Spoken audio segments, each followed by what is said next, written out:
ಓಂ ಶ್ರೀ ಗುರುಭ್ಯೋ ನಮಃ ಹರಿಃ ಓಂ. ಓಂ ಕಾತ್ಯಾಯನಾಯ ವಿದ್ಮಹೇ ಕನ್ಯಾಕುಮಾರಿ ಧೀಮಹಿ ತನ್ನೋ ದುರ್ಗಿ ಪ್ರಚೋದಯಾತ್. ಓಂ ಶ್ರೀ ಶಿವಂ ಗುರುಭ್ಯೋ ನಮಃ. ಆತ್ಮೀಯ ವೀಕ್ಷಕರಿಗೆಲ್ಲರಿಗೂ ಕೂಡ ಚಂದ್ರಶೇಖರ್ ಮಾಡುವಂತಹ ಆತ್ಮೀಯ ನಮಸ್ಕಾರಗಳು. ಎಲ್ಲರಿಗೂ ಕೂಡ ಜ್ಯೋತಿರ್ಮಯ ನಾಡಿ ಆಸ್ಟ್ರಾಲಜಿ ಯೂಟ್ಯೂಬ್ ಚಾನೆಲ್ಗೆ ಸ್ವಾಗತವನ್ನು ಬಯಸ್ತಾ ನಾವು ಈ ದಿನ ಕ್ರೋಧಿ ನಾಮ ಸಂವತ್ಸರದ ಮಳೆಯ ಒಂದು ವಿಚಾರಗಳನ್ನು ತಿಳ್ಕೊಳ್ಳೋಕ್ಕೆ ಪ್ರಯತ್ನ ಪಡೋಣ.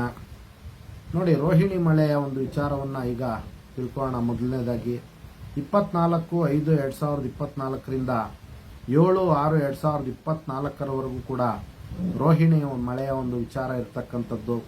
ಇನ್ನು ರೋಹಿಣಿ ಮಳೆ ವೈಶಾಖ ಮಾಸ ಬಹುಳ ಶುಕ್ರವಾರದ ದಿನ ಬೆಳಗಿನ ಜಾವ 3:27 ಮೀನ ಲಗ್ನದಲ್ಲಿ ಪ್ರವೇಶ ಆಗುವಂಥದ್ದು.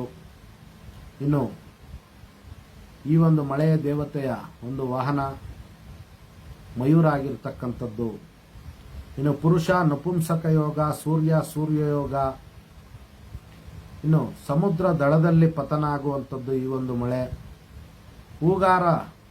ಹೂಗಾರರ ಮನೆಯಲ್ಲಿ ವಾಸಸ್ಥಾನ ಇರತಕ್ಕಂಥದ್ದು, ಅಂದರೆ ಹೂವಿನ ಒಂದು ವ್ಯಾಪಾರ ಮಾಡುವಂಥದ್ದು, ಹೂವಿನ ಬೆಳೆಗಾರರ ಮನೆಯಲ್ಲಿ ಈ ಒಂದು ಮಳೆಯ ಒಂದು ಆವಾಸ ಸ್ಥಾನ ಇರತಕ್ಕಂಥದ್ದು.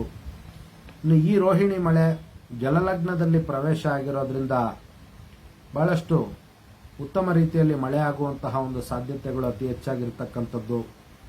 ಇನ್ನು ತೃತೀಯದಲ್ಲಿ ಗುರು, ಶುಕ್ರ, ರವಿ ಈ ಒಂದು 3 ಗ್ರಹಗಳ ಒಂದು ಸಂಯೋಗ ಆಗಿರುವಂಥದ್ದು. ಅದೇ ರೀತಿ ಜಲರಾಶಿಗಳಲ್ಲಿ ನೋಡಿ, ಶುಕ್ರ, ಚಂದ್ರ, ಕುಜ, ರಾಹು, ಗುರು, ರವಿಯ ಒಂದು ಸಂಯೋಗ ಆಗುವಂಥದ್ದು. ಶನಿಗ್ರಹರ ಒಂದು ಸಂಯೋಗ ಆಗೋದ್ರಿಂದ ಬಹಳಷ್ಟು ಹೆಚ್ಚಿನ ರೀತಿಯಲ್ಲಿ ಉತ್ತಮ ಪ್ರಮಾಣದಲ್ಲಿ ಮಳೆಯಾಗುವಂತಹ ಒಂದು ಸಾಧ್ಯತೆಗಳು ಅತಿ ಹೆಚ್ಚಾಗಿರುತ್ತೆ. 60% ಉತ್ತಮ ಮಳೆ ಆಗುವಂತಹ ಒಂದು ಸಾಧ್ಯತೆಗಳು ಅತಿ ಹೆಚ್ಚಾಗಿರ್ತಕ್ಕಂಥದ್ದು. ಇನ್ನು ನೋಡಿ, ಉತ್ತರ ಭಾರತ ಮತ್ತು ಉತ್ತರ ಕರ್ನಾಟಕದಲ್ಲಿ ಅತಿ ಹೆಚ್ಚು ಮಳೆಯಾಗುವಂತಹ ಒಂದು ಸಾಧ್ಯತೆಗಳು ಇರತಕ್ಕಂಥದ್ದು.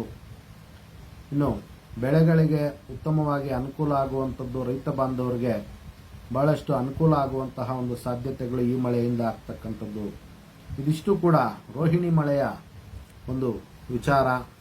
ಇನ್ನು ಬರುವಂತಹ ವಿಡಿಯೋಗಳಲ್ಲಿ ಉಳಿದ ಮಳೆಗಳ ಒಂದು ವಿಚಾರಗಳನ್ನು ಕೂಡ ತಿಳ್ಕೊಳ್ಳೋಣ. ಎಲ್ಲರಿಗೂ ಕೂಡ ಜಗನ್ಮಾತೆಯ ದಿವ್ಯ ಆಶೀರ್ವಾದ ಇರಲಿ ಅಂತ ಮತ್ತೊಮ್ಮೆ ನನ್ನ ಆರಾಧ್ಯ ದೇವತೆ ಲಲಿತಾಂಬಿಕೆ ಬಳಿ ಪ್ರಾರ್ಥನೆ ಸಲ್ಲಿಸುತ್ತಾ, ಸರ್ವೇ ಜನಃ ಸುಖಿನೋ ಭವಂತು, ಸಮಸ್ತ ಸನ್ಮಂಗಳಾನಿ ಭವಂತು, ಶುಭಮಸ್ತು.